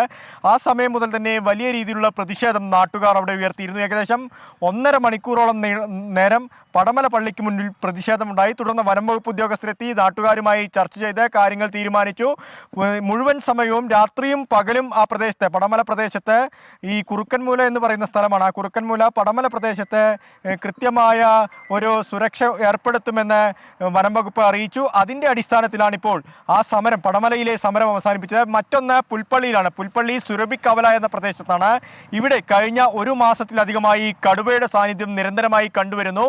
ഇന്നലെ രാത്രി ഒരു വീട്ടമ്മ വീടിൻ്റെ അടുക്കള ഭാഗത്തിരിക്കുന്ന സമയത്താണ് കടുവ ആ വഴി പോയത്. അതിൻ്റെ ഭീതിയിൽ നാട്ടുകാർ വനംവകുപ്പ് ഉദ്യോഗസ്ഥരെ ഉപരോധിച്ചു. തുടർന്ന് ഇന്ന് വീണ്ടും ചർച്ചയുണ്ടായി. ചർച്ചയിൽ പഞ്ചായത്ത് പ്രസിഡന്റ് ഉൾപ്പെടെയുള്ളവർ പങ്കെടുത്തു. ജനപ്രതിനിധികളെ ഉൾപ്പെടെ ഉപരോധിക്കുന്ന ഒരു സാഹചര്യമുണ്ടായി. തുടർന്ന് നാട്ടുകാരുമായി നടത്തിയ ചർച്ചയിൽ, പോലീസും ഇടപെട്ട് നടത്തിയ ചർച്ചയിൽ അതിലൊരു സമവായമുണ്ടായി. DFOയും അതുപോലെ തന്നെ റേഞ്ച് ഓഫീസറും ഈ കടുവയെ വെടിവെക്കാനുള്ള ഉത്തരവിന് വേണ്ടി അപേക്ഷ നൽകിയിട്ടുണ്ട്. മാത്രമല്ല ഈ വന്യമൃഗങ്ങൾ ആക്രമിച്ച് കൊലപ്പെടുത്തിയ നാട്ടിലെ ഈ കർഷകരുടെ മൃഗങ്ങളെ, ആട്, പശു തുടങ്ങിയ മൃഗങ്ങൾക്ക് വേണ്ടിയുള്ള നഷ്ടപരിഹാരം അതും എത്രയും പെട്ടെന്ന് നൽകാമെന്ന ഉറപ്പ് നൽകിയിട്ടുണ്ട്. എന്തായാലും ഒരു ഭാഗത്ത് ബേലൂർ മഗ്ന വനം വകുപ്പിന്റെ ഉറക്കം കെടുത്തുന്നു, മറുഭാഗത്ത് ഇപ്പോൾ കടുവ, വനത്തിൽ നിന്ന് നാട്ടിലേക്ക് ഇറങ്ങുന്ന കടുവ നാട്ടുകാരുടെ ഉറക്കം കെടുത്തുന്നു എന്ന സാഹചര്യത്തിലൂടെയാണ് വയനാട് ജില്ല കടന്നുപോകുന്നത്. നാട്ടുകാർ ഒന്നാകെ ഭീതിയിലാണ്. മാത്രമല്ല ശക്തമായ പ്രതിഷേധവും ഇക്കാര്യത്തിൽ ഉയരുന്നുണ്ട്. വനം വകുപ്പ് പലപ്പോഴും നിസ്സഹായ അവസ്ഥയിൽ എത്തുന്നു എന്നുള്ളതാണ്. നിയമം മാറ്റി എഴുതിയില്ലെങ്കിൽ തങ്ങൾക്ക് ഒന്നും ചെയ്യാൻ കഴിയില്ല എന്നാണ് വനം വകുപ്പ് ഉദ്യോഗസ്ഥർ ഉൾപ്പെടെ പറയുന്നൊരു സാഹചര്യം നിലവിലുള്ളത്. എന്തായാലും പ്രതിഷേധം ശക്തമാവുകയാണ്. ഗോപികൃഷ്ണൻ, ശരി, നമ്മളോടൊപ്പം അരുൺ പൂപ്പറമ്പ ചേരുന്നു. അരുൺ ഉള്ളത് കണ്ണൂരിലാണ്. കണ്ണൂരിൽ നിന്നുള്ള വിവരങ്ങളുമായി അരുൺ നമ്മളോടൊപ്പം ചേരുന്നുണ്ട്. അരുൺ, ഈ കൊട്ടിയൂരിൽ കടുവ ചത്ത സംഭവത്തിൽ അത് എങ്ങനെ സംഭവിച്ചു? അതിൽ ആരുടെയെങ്കിലും പിഴവുണ്ടോ? എന്താണ് അതിൽ പുതിയ വിവരങ്ങൾ?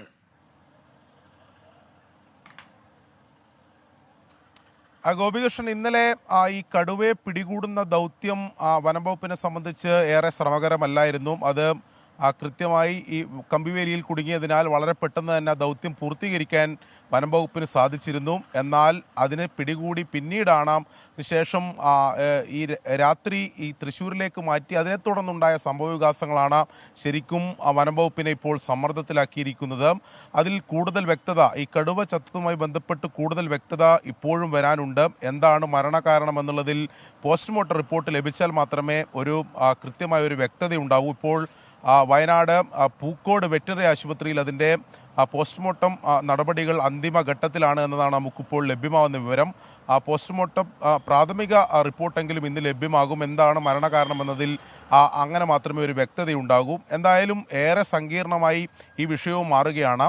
ഇന്നലെ രാത്രി വലിയ പ്രതിഷേധം നാട്ടുകാരുടെ ഭാഗത്തുനിന്നുണ്ടായിരുന്നു. കൊട്ടിയൂരിൽ വനം വകുപ്പ് ഓഫീസ് ഉൾപ്പെടെ ഉപരോധിക്കുന്ന സാഹചര്യം. ഇതേ തുടർന്നാണ് ഇതിനെ വനത്തിൽ തുറന്നു വിടേണ്ടതില്ല എന്ന അന്തിമ തീരുമാനത്തിലേക്ക് വനം വകുപ്പ് എത്തിയത്. ആ ഘട്ടത്തിൽ DFO ഉൾപ്പെടെയുള്ള വനം വകുപ്പിലെ ഉന്നതതല ഉദ്യോഗസ്ഥർ പറഞ്ഞിരുന്നത് ഗുരുതരമായ എന്തെങ്കിലും ആരോഗ്യ പ്രശ്നങ്ങൾ ഈ കടുവയ്ക്കില്ല, ഇതിൽ മുകളിലെ ഉളിപ്പല്ല് ഈ കടുവയ്ക്കില്ല, അതോടൊപ്പം തന്നെ ഈ കമ്പുവേലിയിൽ കുടുങ്ങിയതിനെ തുടർന്നുള്ള ചില പരുക്കുകൾ ഉണ്ട് എന്നത് മാത്രമാണ് വനം വകുപ്പ് ഉദ്യോഗസ്ഥർ ആ ഘട്ടത്തിൽ പറഞ്ഞിരുന്നത്. പിന്നീട് അതുകൊണ്ടാണ് ഈ തൃശ്ശൂരിലെ മൃഗശാലയിലേക്ക് മാറ്റുകയും അവിടെ പ്രാഥമികമായിട്ടുള്ള ചികിത്സ നൽകാൻ വനം വകുപ്പ് തീരുമാനിച്ചത്. എന്നാൽ യാത്രാ മധ്യേ പെട്ടെന്ന് ഈ കടുവ ചത്തുപോകുന്ന സാഹചര്യമാണ് ഉണ്ടായത്.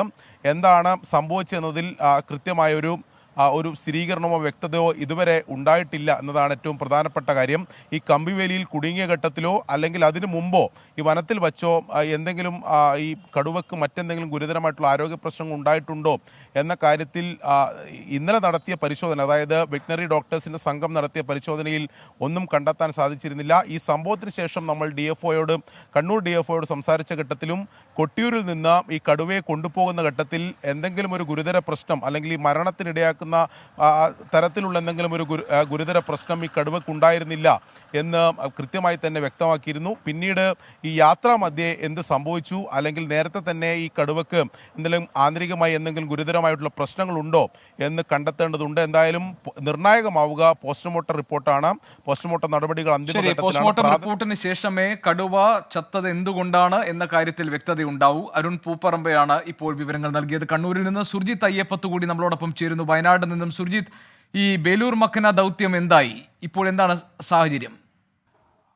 ഗോപി, ഈ ബേലൂർ മക്കനയ്ക്കൊപ്പം ഇന്നലെ ഒരു മോഴ ഉണ്ടായിരുന്നു എന്നുള്ള ദൃശ്യങ്ങൾ സഹിതം പുറത്ത് വന്നിട്ടുള്ളതാണ്. എന്തായാലും ആ ദൃശ്യങ്ങളുടെ പിൻപറ്റിയുള്ള അന്വേഷണമാണ് വനം വകുപ്പ് നടത്തിയിരുന്നത്. പക്ഷേ ഇന്നും ആ മോഴയാന വിടാതെ ഈ ബേലൂർ മക്കനയ്ക്കൊപ്പം പിന്തുടരുന്നു എന്നുള്ള തരത്തിലുള്ള തെളിയിക്കുന്ന ദൃശ്യമാണ് ഇപ്പോൾ നമുക്ക് ലഭ്യമാക്കിയിരിക്കുന്നത്. അത് നമുക്ക് ഇപ്പോൾ കാണിക്കാൻ കഴിയുമെന്നാണ് പ്രതീക്ഷിക്കുന്നത്. മേലൂർ മക്കനയ്ക്കൊപ്പമുള്ള ഈ ആ മോഴയാന ഇന്ന് RRT സംഘത്തിന് നേരെ പാഞ്ഞെടുക്കുന്ന ദൃശ്യമാണ് നമുക്ക് ലഭിച്ചിരിക്കുന്നത്. അതായത് ഇത് വിടാതെ ഈ ആനയെ, അതായത് ഈ മോഴയാനയെ മറ്റൊരു മോഴയാന പിന്തുടരുന്നു എന്നുള്ളത് തന്നെയാണ് വ്യക്തമാവുന്നത്. ഇന്ന് രാവിലെ മുതൽ തന്നെ RRT സംഘം ഈ ആനയെ ട്രാക്ക് ചെയ്യാനും അതിനെ മയക്കുവെടി വെക്കാനുമുള്ള ശ്രമം നടത്തിയിരുന്നു. ഈ ശ്രമം പക്ഷേ അതിൻ്റെ അന്തിമഘട്ടത്തിലേക്ക് എത്താതിരിക്കാനുള്ള ഒരു കാരണം എന്ന് പറയുന്നത് ഒന്ന് ഇവിടുത്തെ ഭൂമിശാസ്ത്രപരമായ പ്രശ്നമാണ്. കാരണം അടിക്കാടുകൾ നിറഞ്ഞു നിൽക്കുന്ന പ്രദേശമാണ് ഈ തോൽപ്പെട്ടി വന്യജീവി സങ്കേതത്തിലെ പല മേഖലയും. അതുകൊണ്ട് തന്നെയാണ് ആ ഒരു ദൗത്യം പൂർണ്ണാർത്ഥത്തിൽ എത്താത്തത്. പക്ഷേ ഇതിനൊപ്പം തന്നെ ഈ ദൗത്യത്തിലെ മറ്റൊരു പ്രതിസന്ധിയാണ് ഒരു മോഴയാന കൂടി ഈ ബേലൂർ മക്കനയുടെ ഒപ്പം സഞ്ചരിക്കുന്നു എന്നുള്ളത് വലിയ രീതിയിലുള്ള ഒരു പ്രതിസന്ധിയായി തന്നെ നിലനിൽക്കുന്ന ഒരു പശ്ചാത്തലം ഉണ്ട്. ഇന്ന് RRT സംഘം ഏതാണ്ട് അടുത്തുവരെ ഈ ആനയ്ക്ക് അടുത്തുവരെ പല ഘട്ടങ്ങളിലും എത്തിയതാണ്. നമുക്ക് സുർജിത്ത് ഇതിന്റെ തുടർന്നുള്ള റിപ്പോർട്ടിങ്ങിന് മുമ്പ് ആ ദൃശ്യങ്ങൾ ഒരിക്കൽ കൂടി നമുക്കൊന്ന് കാണാം.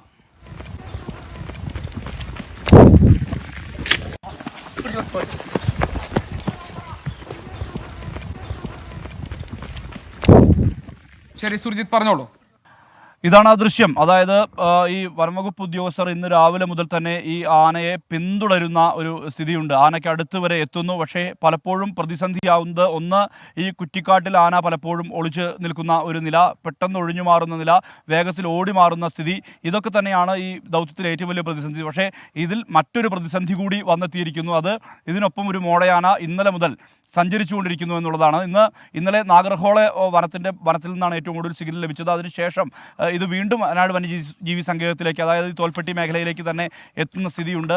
ഇന്ന് രാവിലത്തെ ട്രാക്കിംഗ് അനുസരിച്ച് രാവിലെ ബാവലി വനത്തോട് ചേർന്നുള്ള, അതായത് കർണാടക കേരള അതിർത്തിയിലുള്ള തോൽപ്പെട്ടി നാഗർഹോളെ വന്യജീവി മേഖല, അതായത് വനമേഖലയോട് അടുത്ത് കേരളത്തിൻ്റെ ഭാഗമായ തോൽപ്പെട്ടിയിലാണ് ഈ ആനയുള്ളത്. ഈ ആനയ്ക്കൊപ്പം ഏറ്റവും വലിയ രീതിയിലുള്ള പ്രതിസന്ധി എന്ന് പറയുന്നത് ഈ ഒരു മോഴയാനയുടെ സാന്നിധ്യമാണ്. ഈ ആന ഈ ബേലൂർ കൊമ്പൻ്റെ ഒപ്പം കൂടിയിരിക്കുന്നു എന്നുള്ളത് തന്നെയാണ് ദൃശ്യങ്ങൾ സഹിതം വ്യക്തമാവുന്നത്. ഇതിൻ്റെ അടുത്തേക്ക് വനംവകുപ്പ് ഉദ്യോഗസ്ഥർക്ക് എത്താൻ കഴിയുന്നുണ്ട്. പക്ഷേ അപ്പോൾ പോലും ഈ മോഴയാന പോലും ഇങ്ങനെ ഈ RRT സംഘത്തിൻ്റെ നേരെ പാഞ്ഞെടുക്കുന്നു എന്നുള്ളതാണ് ഈ ദൃശ്യത്തിൽ നിന്ന് വ്യക്തമാവുന്നത്. എന്തായാലും ദൗത്യം തുടരുകയാണ്. ഏതു വിധേനയും ഇതിനെ മയക്കുവെടി വെക്കുകയല്ലാതെ മറ്റൊരു പോംവഴിയില്ലാത്ത സ്ഥിതി വനംവകുപ്പിന് മുമ്പിലുണ്ട്. സ്വാഭാവികമായും അതൊരു വലിയ രീതിയിലുള്ള പ്രതിസന്ധിയായി നിലനിൽക്കുന്നു. ഇപ്പോൾ ഈ വനംവകുപ്പ് ഉദ്യോഗസ്ഥർ എന്താണ് പറയുന്നത്? അവർക്ക് എത്രത്തോളം പ്രതീക്ഷയുണ്ട് ഈ ദൗത്യത്തിൽ? ഇത് എപ്പോൾ പൂർത്തിയാകുമെന്നാണ് അവർ കരുതുന്നത്? സ്വാഭാവികമായും ഈ വനംവകുപ്പ് ഉദ്യോഗസ്ഥരും ഇത് തന്നെയാണ്. അത്തരത്തിലൊരു സമയം നിശ്ചയിക്കാൻ കഴിയാത്ത ഒരു സ്ഥിതിവിശേഷമുണ്ട്. കഴിഞ്ഞ 4 ദിവസമായി തുടർച്ചയായി ഒരേ RRT സംഘം ഈ ദൗത്യത്തിൻ്റെ പിന്നാലെയാണ്. മാത്രമല്ല ഇതുമായി ബന്ധപ്പെട്ട വെറ്റിനറി സംഘം, ഇവിടുത്തെ വനംവകുപ്പ് ഉദ്യോഗസ്ഥർ, ഇവരുടെ മുന്നിൽ ഒറ്റ അജണ്ടയേ ഉള്ളൂ. അത് ഏത് വിധേനയും ഇതിനെ മയക്കുവെടി വെച്ച് പിടികൂടുക എന്നുള്ളതാണ്. കോൺഫ്ലിക്റ്റ് ആനിമലിൻ്റെ പട്ടികയിലുള്ളതാണ്. വയനാട്ടിൽ പ്രശ്നമുണ്ടാക്കിയ ഒരാളെ കൊന്ന ആനയാണ്. സ്വാഭാവികമായും ഇതിനെ വീണ്ടും ഈ വനത്തിലേക്ക് അയച്ചാൽ അത് വീണ്ടും നാട്ടിലിറങ്ങുകയും അനിഷ്ട സംഭവങ്ങൾ ആവർത്തിക്കാനുള്ള സാധ്യതയും ഉണ്ട് എന്നുള്ളതാണ് ഏറ്റവും വലിയ പ്രതിസന്ധി. ഈ പ്രതിസന്ധിയുടെ പശ്ചാത്തലത്തിലാണ് ഇതിനെ മയക്കുവെടി വെക്കുക എന്നുള്ള അവസാന വഴിയിലേക്ക് തന്നെ വനംവകുപ്പ് എത്തിയിട്ടുള്ളത്. പക്ഷേ ഇവിടെ ദൗത്യം ദുഷ്കരമാവുന്നത് ഇവിടുത്തെ ഭൂമിശാസ്ത്രപരമായ പ്രത്യേകതയാണ്. കാരണം കൊങ്ങിണി സസ്യം എന്ന് പറയുന്ന ഇവിടുത്തെ പ്രാദേശിക നാമത്തിൽ അറിയപ്പെടുന്ന ഈ കാട്ടപ്പ പോലുള്ള മുള്ളു നിറഞ്ഞ സസ്യം ഒരാൾ പൊക്കത്തിൽ ഇങ്ങനെ പടർന്നു കിടക്കുന്ന ഒരു ഭൂമിശാസ്ത്രമാണ് ഈ മേഖലയിലുള്ളത്. അതുകൊണ്ട് തന്നെയാണ് ഇത് ദുഷ്കരമാവുന്നത്. പലപ്പോഴും RRT അംഗങ്ങൾക്ക് പരിക്കേൽക്കുന്ന വിധത്തിൽ, അതായത് മുറിവ് പറ്റുന്ന വിധത്തിൽ കാര്യങ്ങൾ മാറിയിട്ടുണ്ട്. കഴിഞ്ഞ ദിവസങ്ങളിലായി ഇവരെല്ലാം RRT അംഗങ്ങളും വനംവകുപ്പ് ഉദ്യോഗസ്ഥരും എല്ലാം അഭിമുഖീകരിക്കുന്ന പ്രതിസന്ധിയാണ്. തുടർച്ചയായി 4 ദിവസമായി അവർ ഈ ദൗത്യത്തിൽ പങ്കാളികളാകുന്നു. പക്ഷേ ഈ ആനയ്ക്ക് അടുത്തേക്ക് പല ഘട്ടങ്ങളിലും എത്താവുന്ന ഒരു സ്ഥിതിയുണ്ട്. പക്ഷേ ആന പലപ്പോഴും ഒന്നുകിൽ പൊന്തക്കാട്ടിലാവും. ആ ഒരു ഘട്ടത്തിൽ ഇതിൻ്റെ കൃത്യമായ രീതിയിൽ തന്നെ ഇതിൻ്റെ പിൻഭാഗം കിട്ടുന്ന വിധത്തിൽ, അതായത് അതിനെ എയിം ചെയ്യാൻ തക്കതായിട്ടുള്ള രീതിയിൽ ഒരു ഇടം കിട്ടിയാൽ മാത്രമേ, അതിനുള്ള സമയവും അതോടൊപ്പം അത്തരത്തിലുള്ള സന്ദർഭവും കൃത്യമായി കിട്ടിയാൽ മാത്രമേ മയക്കുവെടി ഉതിർക്കുക എന്നുള്ളത്. ശരി, ഏതായാലും വേലൂർ മക്കന ദൗത്യം പുരോഗമിക്കുകയാണ്. അപ്പോൾ എപ്പോഴാണ് കാട്ടാനയെ കണ്ടെത്താൻ കഴിയുക എന്ന കാര്യത്തിൽ ഇപ്പോഴും ഒരു അവ്യക്തത നിലനിൽക്കുന്നുണ്ട്. അവിടെ നിന്നും സുർജിത്ത് അയ്യപ്പത്ത് വിവരങ്ങൾ നൽകുകയായിരുന്നു. പാലക്കാടും കാട്ടാനയുടെ സാന്നിധ്യം ഉണ്ടായിട്ടുണ്ട്. നിഖിൽ പ്രമേഷ് വിവരങ്ങൾ നൽകാൻ നമുക്കൊപ്പമുണ്ട്. നിഖിൽ, വിവരങ്ങൾ എന്തൊക്കെയാണ് ഇപ്പോഴവിടെ? ഗോപീഷിന് ഒരേ ദിവസം ഏതാണ്ട് 4 കാട്ടാനയുടെ ആക്രമണം അല്ലെങ്കിൽ കാട്ടാന ജനവാസ മേഖലയിലെത്തിയ ആളുകൾക്ക് ഭീതി വിതയ്ക്കുന്ന സാഹചര്യം ഉണ്ടായത്. ഇന്നലെ രാത്രി മുതൽ തന്നെ ധോണി നമുക്കറിയാം PT7 എന്ന കൊമ്പനെ കൊണ്ട് പൊറുതി മുട്ടിയ ജനങ്ങളാണ് അവിടെ ഉള്ളത്. ധോണിയിൽ ഇന്നലെ രാത്രി എത്തിയ കൊമ്പൻ ജനവാസ മേഖലയിലേക്ക് എത്തി, മായപുരം മേഖലയിലെത്തി അവിടുത്തെ വാഴ കൃഷി അടക്കം നശിപ്പിക്കുന്ന സാഹചര്യമുണ്ട്. ഇന്ന് പുലർച്ചെയാണ് RRT സംഘം എത്തി അതിനെ കാട് കയറ്റി വിടുന്ന സാഹചര്യം ഉണ്ടായത്. അതോടൊപ്പം തന്നെ അട്ടപ്പാടിയിൽ നിന്ന് മണ്ണാർക്കാട് നിന്ന് അട്ടപ്പാടിയിലേക്കുള്ള ചുരം പാതയിലും ഇന്ന് കാട്ടാനയുടെ സാന്നിധ്യമുണ്ട്. ഇന്ന് രാവിലെ 9 മണിയോടുകൂടിയാണ് വാഹനങ്ങൾ കടന്നു പോകുന്നതിനിടെ ഒരു കാട്ടാന ഈ റോഡിലേക്ക് ഇറങ്ങി വന്നത്. തുടർന്ന് യാത്രക്കാർ പകർത്തിയ ദൃശ്യങ്ങൾ വൈറലായിരുന്നു. വലിയ രീതിയിൽ ആളുകൾ ഭീതിയിലാകുന്ന ഒരു സാഹചര്യം ഉണ്ടായി. ഇത് തുടർച്ചയായി അവിടെ എത്തുന്ന ഒരു കാട്ടാനയാണെങ്കിലും പുതിയ യാത്രക്കാർക്ക്, പുതുതായി അതിലൂടെ കടന്നു പോകുന്ന യാത്രക്കാർക്ക് ഇത് അറിയാത്തത് കൊണ്ട് തന്നെ വലിയ രീതിയിൽ അവർ ഭീതിയിലാകുന്ന ഒരു സാഹചര്യം ഉണ്ടായി. ഒപ്പം കഞ്ചിക്കോടും ഇന്ന് കാട്ടാന ഇറങ്ങിയിരുന്നു. കഞ്ചിക്കോട് കഴിഞ്ഞ് കുറേയധികം ദിവസങ്ങളായി ആനയുടെ സാന്നിധ്യമുണ്ട്. 10ഉം 18ഉം കൊമ്പന്മാരുമൊക്കെയാണ് ഒരേ സമയം. ഈ പ്രത്യേകിച്ച് വേനൽക്കാലമാകുമ്പോഴേക്കും പാലക്കാട്ട് ചൂട് വളരെ കൂടുതലാണ്. അതുകൊണ്ട് തന്നെ വെള്ളം കുടിക്കാനും മറ്റും ഡാം പരിസരത്തേക്ക് കൂടുതൽ ആനകൾ ഒരേ ദിവസം എത്തിച്ചേരുന്ന സാഹചര്യമുണ്ട്. അങ്ങനെ ഈ ഒരു 24 മണിക്കൂറിനിടെ ജില്ലയുടെ വിവിധ ഭാഗങ്ങളിൽ ഉണ്ടായിട്ടുള്ള കാട്ടാന ഭീതി അല്ലെങ്കിൽ ആക്രമണമാണ് ഈ 24 മണിക്കൂറിനിടെ റിപ്പോർട്ട് ചെയ്യപ്പെട്ടത്. അതോടൊപ്പം തന്നെ ഷൊർണൂരിൽ ഇന്നലെ ഒരു ക്ഷേത്രോത്സവത്തിന് എത്തിച്ച ആന വിരണ്ടോടുന്ന സാഹചര്യവും ഉണ്ടായി. ഏതാണ്ട് ഇതേ സമയത്താണ് ആ സംഭവം ഉണ്ടാകുന്നത്. ക്ഷേത്രോത്സവത്തിനിടെ എത്തിച്ച ആന മുന്നിലുള്ള ആനയെ പാപ്പാൻ മർദ്ദിക്കുന്നത് കണ്ട് അതിനെ തുടർന്ന് പ്രകോപിതനായി ഓടുന്ന സാഹചര്യമുണ്ടായി. നിരവധി പേർക്ക് അതിൽ പരിക്കേൽക്കുന്ന സാഹചര്യവും ഉണ്ടായി. ഗോപികൃഷ്ണൻ.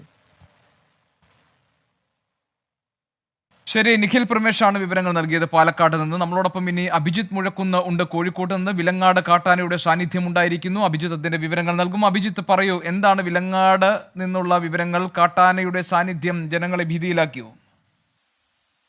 മേഖലയിലാണ് ഇന്ന് കാട്ടാനക്കൂട്ടം ഇറങ്ങിയത്.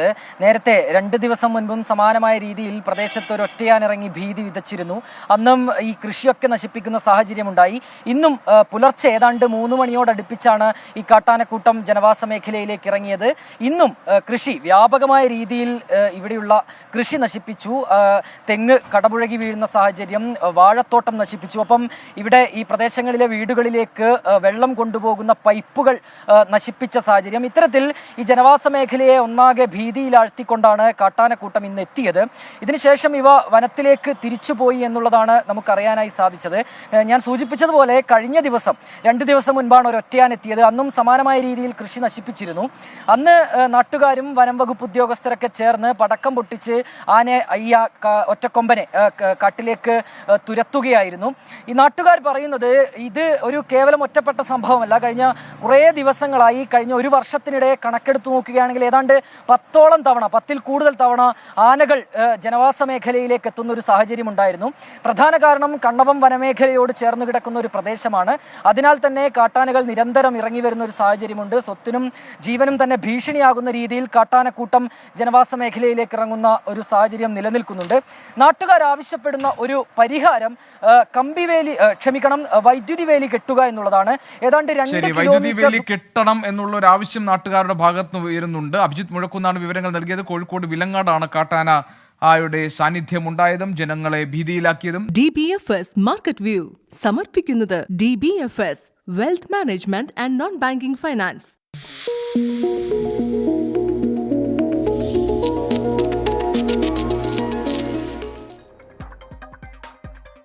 Good evening. മാർക്കറ്റ് വ്യൂവിന്റെ ക്ലോസിംഗ് ബില്ലിലേക്ക് സ്വാഗതം. ആദ്യം ബിസിനസ് ഹെഡ്ലൈൻസ്. നേട്ടത്തിൽ വ്യാപാരം അവസാനിപ്പിച്ച് ഇന്ത്യൻ ഓഹരി വിപണി. നിഫ്റ്റി 21,850 പോയിന്റിലും സെൻസെക്സ് 278 പോയിന്റ് ഉയർന്ന 71,822 പോയിന്റിലും വ്യാപാരം അവസാനിപ്പിച്ചു. പിന്തുണച്ച ബാങ്ക്, IT ഓഹരികൾ. ഡോളറിനെതിരെ രൂപയുടെ മൂല്യം 5 പൈസ ഉയർന്നു. പേടിഎമ്മിനെതിരെ ED അന്വേഷണം. വിദേശ നാണയ വിനിമയ ചട്ടം ലംഘിച്ചെന്ന ആരോപണം. കള്ളപ്പണ ഇടപാടും പരിശോധിക്കും. നടപടി RBIയുടെ വിലക്ക് വന്നതിന് തൊട്ടു പിന്നാലെ. ഇന്ത്യയിലെ മൊത്ത വിലപ്പെരുപ്പം താഴ്ന്ന നിലയിൽ. രേഖപ്പെടുത്തിയത് കഴിഞ്ഞ 3 മാസത്തെ ഏറ്റവും കുറഞ്ഞ നിരക്ക്. മൊത്ത ഭക്ഷ്യവിലപ്പെരുപ്പവും 3.7% താഴ്ന്നു. പ്രവാസി ജീവനക്കാർക്ക് ആശ്വാസ വാർത്ത. വിദേശ വരുമാനത്തിന് ഇന്ത്യയിൽ നികുതി നൽകേണ്ടതില്ലെന്ന് ആദായ നികുതി അപ്പലേറ്റ് ട്രൈബ്യൂണൽ. നികുതി നിയമങ്ങൾക്ക് കീഴിലുള്ള നോൺ റെസിഡന്റ് എന്ന പദം നിർണ്ണയിക്കുന്നത് ഉത്ഭവരാജ്യം അനുസരിച്ചല്ല, ഇന്ത്യയിൽ ചെലവഴിച്ച ദിവസങ്ങളുടെ എണ്ണം അനുസരിച്ചെന്നും കോടതി. ഇന്ത്യൻ സ്റ്റീൽ കയറ്റുമതിക്ക് തിരിച്ചടിയായി യൂറോപ്പിന്റെ കാർബൺ നികുതി. ഒരു ടണ്ണിന് $102 മുതൽ $190 വരെ അധിക നികുതി ചാർജുകൾ ഈടാക്കാൻ സാധ്യത. നടപടി കാലാവസ്ഥാ വ്യതിയാനത്തിനെതിരായ പോരാട്ടത്തിന്റെ ഭാഗമെന്ന് റിപ്പോർട്ട്. ഇനി മാർക്കറ്റ് അനാലിസിസ് ആണ്. തുടർച്ചയായ 2ാം ദിവസവും ഇന്ത്യൻ വിപണി നേട്ടത്തിൽ വ്യാപാരം അവസാനിപ്പിച്ചിരിക്കുകയാണ്. സമ്മിശ്ര അഥവാ US-ലെ ഒരു നെഗറ്റീവ് ഇമ്പാക്റ്റുകൾക്കിടയിലും വളരെ വലിയൊരു നേട്ടത്തോടെയാണ് ഇന്ത്യൻ ഓഹരി വിപണിയിൽ വ്യാപാരം അവസാനിച്ചിരിക്കുന്നത്. രാവിലെ ഒരു നെഗറ്റീവ് നോട്ടിലാണ് വ്യാപാരം തുടങ്ങിയതെങ്കിലും ഇന്ന് ബോംബെ സ്റ്റോക്ക് എക്സ്ചേഞ്ചിലും അതുപോലെ തന്നെ നാഷണൽ സ്റ്റോക്ക് എക്സ്ചേഞ്ചിലും വ്യാപാരം അവസാനിപ്പിച്ചിരിക്കുന്നത് വളരെ ഒരു പോസിറ്റീവ് ട്രിഗറോടെയാണ്. നാഷണൽ സ്റ്റോക്ക് എക്സ്ചേഞ്ചിന്റെ സൂചികയായ നിഫ്റ്റിയുടെ എല്ലാ സൂചികകളിലും ഒരു ഗ്രീൻ സിഗ്നലാണ് കാണാൻ സാധിക്കുന്നത്. നിഫ്റ്റി 50-ൽ 96 പോയിന്റ് ഉണർവിൽ 21,840 പോയിന്റിലാണ് വ്യാപാരം അവസാനിപ്പിച്ചിരിക്കുന്നത്. ഏറ്റവും കൂടുതൽ പിന്തുണയായത് ബാങ്ക് ഓഹരികളുടെ കൂടാതെ IT ഓഹരികളുടെയൊക്കെ ഒരു പിന്തുണയാണ് ഇത്തരത്തിൽ വിപണിയിലെ ഒരു തിരിച്ചുകയറലിന് സാധ്യതയായത്. ഇനി നിഫ്റ്റി ബാങ്കിലേക്ക് വരികയാണെങ്കിൽ 405 പോയിന്റ് നേട്ടത്തിൽ 45,908 പോയിന്റിലാണ് നിഫ്റ്റി ബാങ്കിൽ വ്യാപാരം അവസാനിച്ചിരിക്കുന്നത്. പബ്ലിക് സെക്ടർ അണ്ടർടേക്കിംഗ് ബാങ്കുകളിലും SBI പോലുള്ള ബാങ്കുകളിലൊക്കെ തന്നെ വളരെ വലിയൊരു നേട്ടമാണ് ഉണ്ടായത്. ഏകദേശം 4% നേട്ടമാണ് ബാങ്കിംഗ് സെക്ടറിൽ ഉണ്ടായിരിക്കുന്നത്. ഫിനാൻഷ്യൽ സെക്ടറിലും അതുപോലെ ഒരു ഉറച്ച പിന്തുണയാണ് ഉണ്ടായത്. ഇനി ബോംബെ സ്റ്റോക്ക് എക്സ്ചേഞ്ചിന്റെ സൂചികയായ നിഫ്റ്റിയിലേക്ക് വരികയാണെങ്കിലും അവിടെയും വലിയൊരു പിന്തുണയോടെയാണ് ഇന്ന് വ്യാപാരം അവസാനിച്ചിരിക്കുന്നത്. 267 പോയിന്റോടെ 71,822 ബോംബെ സ്റ്റോക്ക് എക്സ്ചേഞ്ചിലും വ്യാപാരം അവസാനിപ്പിച്ചിരിക്കുന്നത്. ഇനി മാർക്കറ്റ് വ്യൂവിൽ ഒരു അതിഥിയാണ്. DBFSന്റെ ഡയറക്ടറായ KV സാമുവൽ ആണ് മാർക്കറ്റ് വ്യൂവിൽ അതിഥിയായി എത്തിയിരിക്കുന്നത്. Good evening Shri KV Samuel. വളരെ വലിയൊരു നേട്ടത്തിലാണ് വ്യാപാരം അവസാനിച്ചിരിക്കുന്നത്. US ഡേറ്റകളുടെയൊക്കെ പിൻബലത്തിൽ ആദ്യമേ ഒരു നെഗറ്റീവ് ഇമ്പാക്റ്റിലാണ് മാർക്കറ്റ് ഉണ്ടായിരുന്നത്. പക്ഷേ ഇന്ന് വ്യാപാരം അവസാനിപ്പിച്ചിരിക്കുമ്പോൾ വലിയൊരു പോസിറ്റീവ് ട്രിഗറിലാണ് അവസാനിച്ചിരിക്കുന്നത്. എന്തൊക്കെ ഘടകങ്ങളായിരിക്കാം മാർക്കറ്റിന് വലിയൊരു ശക്തമായ പിന്തുണ നൽകിയത്? ഇനി മാർക്കറ്റിൽ നിന്ന് നിക്ഷേപകർ എന്തൊക്കെ പ്രതീക്ഷിക്കണം? Good evening. Wholesale price index വന്നത് വിപണിക്ക് വളരെ നേട്ടമായി. എക്സ്പെക്ട് ചെയ്തതിൽ ഇത് 0.53 ആയിരുന്നെങ്കിലും 0.37 ആയിട്ട് പോസിറ്റീവായിട്ടാണ് ആ നമ്പർ വന്നത്. കഴിഞ്ഞ മാസം ഇത് 0.73 ആയിരുന്നു. അത് വിപണിക്ക് ഒരു പുതിയ ഉണർവ് നൽകി. സെൻസെക്സും നിഫ്റ്റിയും ഇന്ന് പോസിറ്റീവായിട്ടാണ് ക്ലോസ് ചെയ്തത്. ഇന്നത്തെ ട്രേഡിംഗ് റേഞ്ച് സെൻസെക്സ് 1,129 പോയിന്റും നിഫ്റ്റി 340 പോയിന്റും, ഏകദേശം 1.5% ഒരു റേഞ്ചാണ് ഇന്ന് ട്രേഡിങ്ങിൽ നമുക്ക് കാണാൻ സാധിച്ചത്. ബാങ്കിങ് PSU സ്റ്റോക്കുകളിൽ നേട്ടമുണ്ടായപ്പോൾ IT ഫാർമ സ്റ്റോക്കുകൾ നഷ്ടത്തിലാണ് ഇന്ന് വ്യാപാരം അവസാനിപ്പിച്ചത്. ഇന്ന് ഏറ്റവും കൂടുതൽ നേട്ടമുണ്ടാക്കിയ മേജർ സ്റ്റോക്കുകളിൽ BPCL 39 രൂപ ഉയർന്ന് 623-ലും, SBI 30 രൂപ കൂടി 743-ലും, ONGC 9 രൂപ കൂടി 268-ലുമാണ് വ്യാപാരം അവസാനിച്ചത്. ഇടിഞ്ഞ ഓഹരികളിൽ ടെക് മഹേന്ദ്ര 35 രൂപ കുറഞ്ഞ് 1292-ലും, സിപ്ല 32 രൂപ കുറഞ്ഞ് 1425-ലും, സൺഫാർമ 22 രൂപ കുറഞ്ഞ് 1520 വ്യാപാരം അവസാനിപ്പിച്ചത്. പേടിഎമ്മിൻ്റെ ഓഹരികൾ ഇന്നും 10% ഇടിഞ്ഞ് 342 അതിലാണ് ക്ലോസ് ചെയ്തിരിക്കുന്നത്. ഇത് day low, 52 week low, all time low ആണ്. ഇതിൻ്റെ 52 വീക്ക് ഹൈ 998 രൂപയും ഓൾ ടൈം ഹൈ 1985 രൂപയാണെന്ന് പറയുമ്പോൾ ഇതിൻ്റെ ഇടിവിൻ്റെ വ്യാപ്തി ചിന്തിക്കാവുന്നതാണ്. വ്യാപാരം ഇന്ന് പോസിറ്റീവിൽ അവസാനിച്ചു. മേജറായിട്ട് നെഗറ്റീവ് ന്യൂസ് ഒന്നും നാളെ ഇല്ലെങ്കിൽ തീർച്ചയായിട്ടും ഈ അപ് ട്രെൻഡ് കണ്ടിന്യൂ ചെയ്യാൻ സാധ്യതയുണ്ട്. Thank you. നന്ദി. ശ്രീ കെ വി സോമവിലാണ് മാർക്കറ്റ് വ്യൂവിൽ അതിഥിയായി എത്തിയത്. നെഗറ്റീവ് ആഗോള സൂചനകൾക്കിടയിലും അതുകൊണ്ട് മാത്രം ഇന്ത്യൻ വിപണി തകരില്ലെന്ന് ഒരിക്കൽ കൂടി തെളിയിച്ചിരിക്കുകയാണ്. മാർക്കറ്റ് വ്യൂവിന്റെ ഇന്നത്തെ എപ്പിസോഡ് ഇവിടെ പൂർണ്ണമാകുന്നു. ഇനി ഇടവേളയാണ്. ഇടവേളയ്ക്ക് ശേഷം ഇന്നു സംഭവിച്ചതുമായി KR ഗോപികൃഷ്ണൻ തുടരും.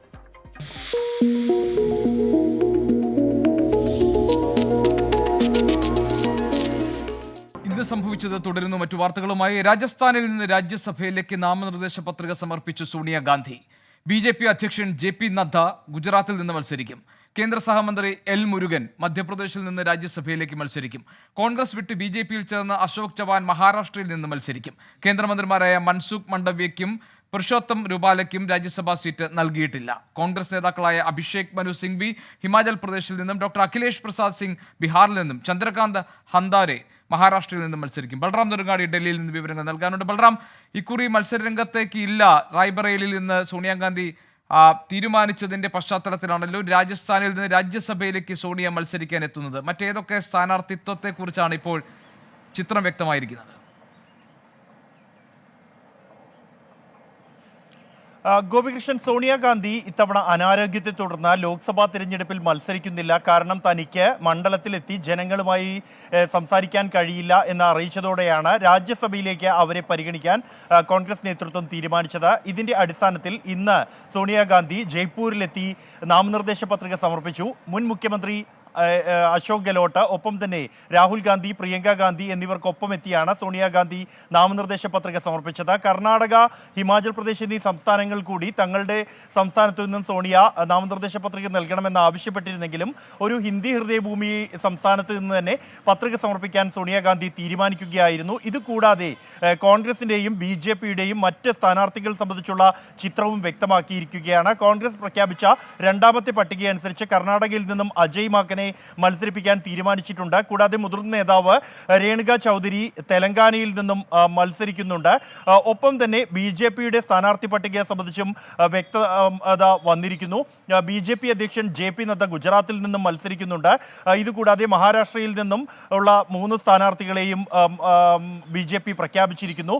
കോൺഗ്രസ് വിട്ട് BJPയിലെത്തിയ അശോക് ചവാന് മഹാരാഷ്ട്രയിൽ നിന്നും സീറ്റ് നൽകിയിരിക്കുന്നു. ഒപ്പം തന്നെ ശിവസേന ഷിൻഡെ വിഭാഗത്തിൽ എത്തിയ മിലൻ ദിയോറയ്ക്കും സീറ്റ് ലഭിച്ചിരിക്കുന്നു എന്നുള്ളതാണ് ചിത്രം. എന്തായാലും ഫെബ്രുവരി 27 നടക്കുന്ന രാജ്യസഭാ തിരഞ്ഞെടുപ്പിലുള്ള കോൺഗ്രസിന്റെയും BJPയുടെയും സ്ഥാനാർത്ഥികളുടെ പൂർണ്ണ ചിത്രം വ്യക്തമായിരിക്കുകയാണ്. ഗോപികൃഷ്ണൻ, ശരി, രാജ്യസഭയിലേക്കുള്ള മത്സരത്തിന്റെ പൂർണ്ണ ചിത്രം വ്യക്തമാകുന്നു. ബൽറാം നെടുങ്ങാടിയാണ് വിവരങ്ങൾ നൽകിയത് ഡൽഹിയിൽ നിന്ന്. ദുബായിലെ ലോക സർക്കാർ ഉച്ചകോടിയെ അഭിസംബോധന ചെയ്ത് പ്രധാനമന്ത്രി നരേന്ദ്രമോദി എല്ലാവരെയും ചേർത്ത് പിടിക്കുന്ന സർക്കാരുകളെയാണ് ലോകത്തിന് ഇന്ന് ആവശ്യമെന്ന് പ്രധാനമന്ത്രി നരേന്ദ്രമോദി പറഞ്ഞു. സാങ്കേതിക വിദ്യയെ സർക്കാരുകൾ ഉപയോഗിക്കണം. മിനിമം ഗവൺമെന്റ് മാക്സിമം ഗവേണൻസ് എന്നതാണ് തന്റെ സർക്കാരിന്റെ നയമെന്നും പ്രധാനമന്ത്രി പറഞ്ഞു. അരുൺ പാറാട്ട് തയ്യാറാക്കിയ റിപ്പോർട്ടിലേക്കാണ് ഇനി.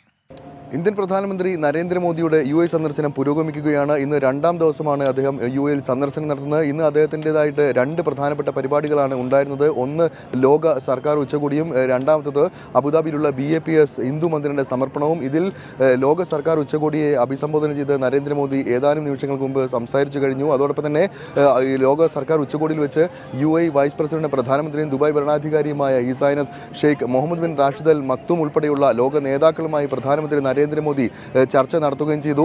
ലോക സർക്കാർ ഉച്ചകോടിയിൽ സംസാരിക്കവേ ലോകത്തെല്ലാവരെയും ചേർത്ത് പിടിക്കുന്ന സർക്കാരുകളെയാണ് ഇന്നത്തെ ലോകത്തിന് ആവശ്യമെന്ന് പ്രധാനമന്ത്രി നരേന്ദ്രമോദി പറഞ്ഞു. അതോടൊപ്പം തന്നെ സാങ്കേതിക വിദ്യയെ കൃത്യമായി ഉപയോഗിക്കാൻ സർക്കാരുകൾക്കാകണമെന്നും പ്രധാനമന്ത്രി നരേന്ദ്രമോദി ഈ ഒരു ഉച്ചകോടിയിൽ സംസാരിച്ചു.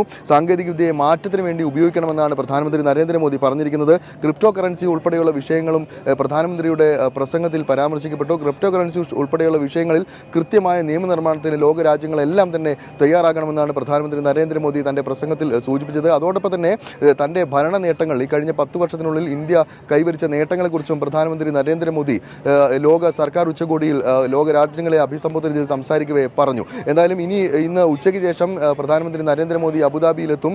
അബുദാബിയിലെ ബാബ്സ് ഹിന്ദു മന്ദിറിന്റെ വിശ്വാസികൾക്കുള്ള സമർപ്പണം പ്രധാനമന്ത്രി നിർവഹിക്കും. ഇന്ന് രാവിലെ ഈ ഒരു അമ്പലത്തിന്റെ പ്രാണപ്രതിഷ്ഠാ കർമ്മങ്ങളെല്ലാം തന്നെ നടന്നിരുന്നു. ഇനിയിപ്പോൾ വൈകിട്ട് പ്രധാനമന്ത്രി നരേന്ദ്രമോദി ഇത് പൊതുജനങ്ങൾക്ക് സമർപ്പിക്കും. ഇവിടെ നിന്ന് നേരെ വൈകിട്ട് അദ്ദേഹം ഖത്തറിലേക്കാണ് യാത്ര തിരിക്കുന്നത്. 2 ദിവസങ്ങൾ അദ്ദേഹം ഖത്തറിലുണ്ടാകും. ഖത്തർ അമീറുമായി അടക്കം പ്രധാനമന്ത്രി നരേന്ദ്രമോദി ചർച്ച നടത്തും. അരുൺ പാറാട്ട് തയ്യാറാക്കിയ റിപ്പോർട്ടാണ് നമ്മൾ കണ്ടത്. ഇതോടെ ഇന്ന് സംഭവിച്ച ഏറ്റവും പ്രധാനപ്പെട്ട വാർത്തകൾ പ്രേക്ഷകരിലേക്ക് എത്തിച്ച ഈ പരിപാടി അവസാനിക്കുകയാണ്.